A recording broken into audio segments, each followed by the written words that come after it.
Hey guys, I am back today with Dixie Plates Spring 02, and I'm going to show you the plate really quickly while telling you that we're going to do this one a little bit differently today. So what I'm going to do is, I had a viewer ask me to do some swatches and to actually show the process of doing the layering images. So I'm going to do that today, so that it's going to be a little bit different than my normal kind of swatch idea, sticky kinds of things. This is her second sort of dedicated layering plate, and while it is a spring plate, and so everything on here is spring, most of the images are layering images. So these two are not, but these two are meant to be layered over one another.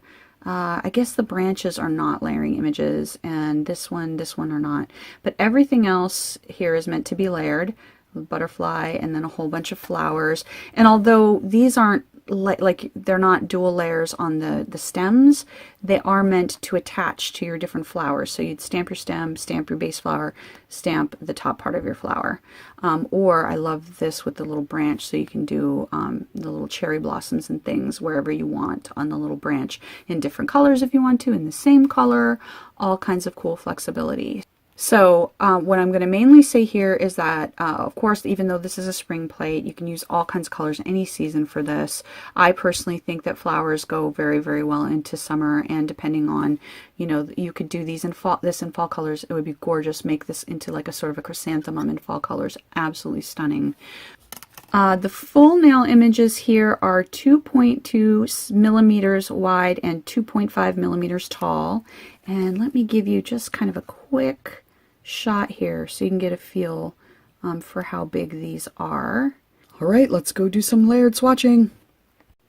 Okay, so since we are going to be talking a little bit about layering images and how to do that most effectively, this is my favorite stamper for layering images. Mine happens to be from Hit the Bottle. I love her stamping polishes as well, by the way. One of the reasons that I love this for layering actually is this little end. So this has a twofer. It's got kind of a medium-sized barrel, and then it's got this little lower kind of barrel. And I like this, one of the things I like about it is I always seem to forget to clean off my head in between stamps, and this way I've always got two right at my fingertips. But the main thing I like about this for layering is you can really see everything super easily because that barrel is so narrow. So let's get started here. So we're going to do some blue. This is Sally Hansen Blue Away, actually. We're first going to layer this full nail image. So of course this is the one you put down first, that's the one you put down second. And I'm actually going to do a stamping gradient. So these are 3 Girly Bits polishes, Forget Me Not, Purple Haze, and Eggplant One On Me. And I find when I do a stamping gradient like this that using polishes from the same maker works best because they tend to be the same formula, so you don't have one that's drying a ton faster than the other. And what I will do is I will open up all my bottles before I put any of them on, because you're going to have to work fast with this kind of deal here. So once I got these all at least mostly open, I'm going to go ahead and put a nice generous kind of swipe of each. 1, 2, and of course I didn't open that last one enough because that's how that goes. And then 3. Then I take my scraper and I go a couple times. So very lightly, very lightly, very lightly to get that gradient effect. Then the last time I go ahead and do it a little bit more firmly, and then I pull up my image. So there you go, there's the image. And now we are going to stamp it over that blue if I can find it. And if I can help not get it on my my actual finger here. So let me see, I want to make sure that you guys can see this. This obviously is not such a big deal. And I did scrape this a little bit, so I'm going to turn this a little and maybe see if we can't avoid that bad scraping image, scrape to the image I got there. And there we go. Okay, so there's our first layer on that.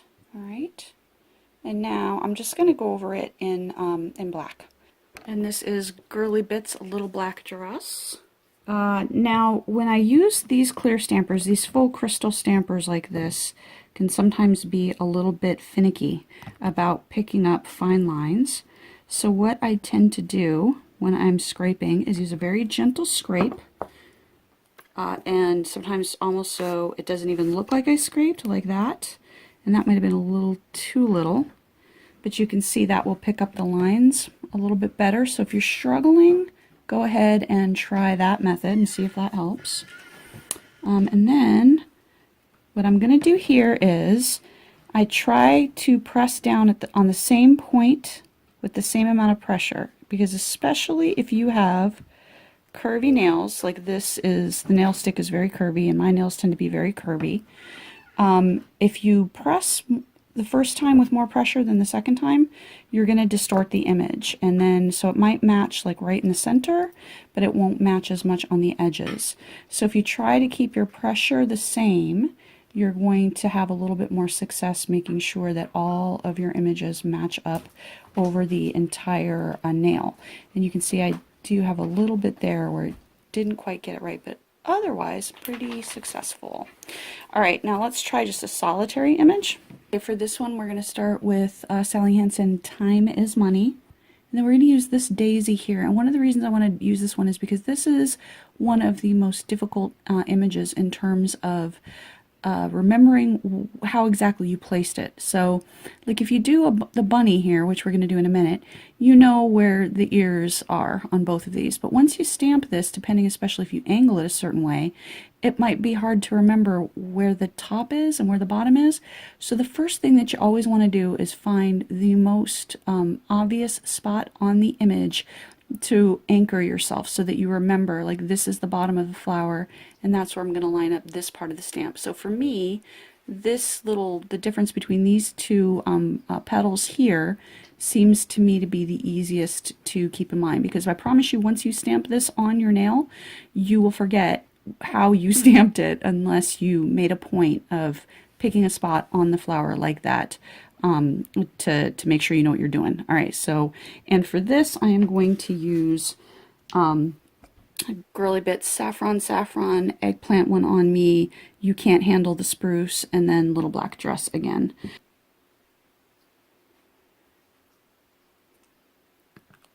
And again, I just try to make sure that I'm being a little bit gentle with the scrape, because that allows me to pick up the images more effectively.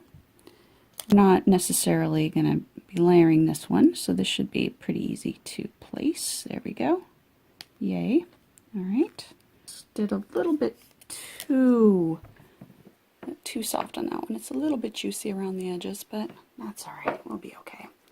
And I'm also going to go ahead and try to help myself by putting that bottom part right here where the stem is, and that's going to help me remember where I put that when it comes time to put that next one on. There we go. Very nice. There you go. Yay. And we're going to lay that down there, and I'm trying to do the same angle and I'm kind of messing it up, but sorry guys. But pretty darn good for being on camera there. Let me see if I can get that light on there for you. But not too bad for being on camera there. So pick that anchor point and then try to put the pressure on the same spot. This is Racing Rose, Sally Hansen Racing Rose on the bottom. And for this one, we're going to do just a simple black and white. And then we've got a little yellow center here. Normally this is sort of a strange color, but I figured why not give it a shot. And I think it looks kind of cute. I'm going to use Girly Bits White Wedding in addition to Little Black Dress. I use the bigger one because it doesn't matter so much if we get the placement, you know, wherever we put the placement on that first layer is not such a big deal. It's the second layer that you want the most control of. So there's that cute little bunny. I should say also that when I'm doing layering images like this, sometimes I just kind of paint halfway up the image. But when I'm doing stuff like this, I will do the whole image, just because, you know, with the layering stuff and the crystal stampers, it's a little bit more finicky sometimes. And so I kind of want to give myself the best shot at success. So, all right, let's see if I can do this in a way that you can see, and then also, and I messed that up because I touched it quickly. So, but let's do the rest. And you guys can see that I messed up the face of my bunny, but you can see I got the rest down. And then I'm going to show you how I would go ahead and redo that face since I messed up the face. And so it's just a question now of redoing the face so that I can get a cute looking little image. So I'm just going in here and I'm taking off the rest that I didn't mess up. And now I'm just going to restamp. And this is one of the cool things about clear stampers and layering images, is now I could go in here and I can just redo that little face there. You see that? That would have been a good way to fix that face. So that's one of the cool things about clear stampers as far as I'm concerned. And sometimes like this little mistake here. Yep, see how that picked up? And then see how that picked up? So if you are layering stuff and you make mistakes like that and you get a little bit of black, try that with the tape. And sometimes it's better than having to start all over again. Sometimes it will work, sometimes it won't, and you will have to start all over again. But there's a little trick that I use sometimes, and that saves some of my images. All right, let's do one last one. Okay, so for the last one, we're going to do like a cherry blossom, and I'm going to use this little branch and then these little cherry blossomy images over here. So with this one, we're going to start, this is Sally Hansen Creme de la Creme, and then I'm going to use Hit the Bottle polishes. I'm going to use Make Mine a Mudslide. This is Topelessly Devoted, and this one is A Rose by Any Other Name.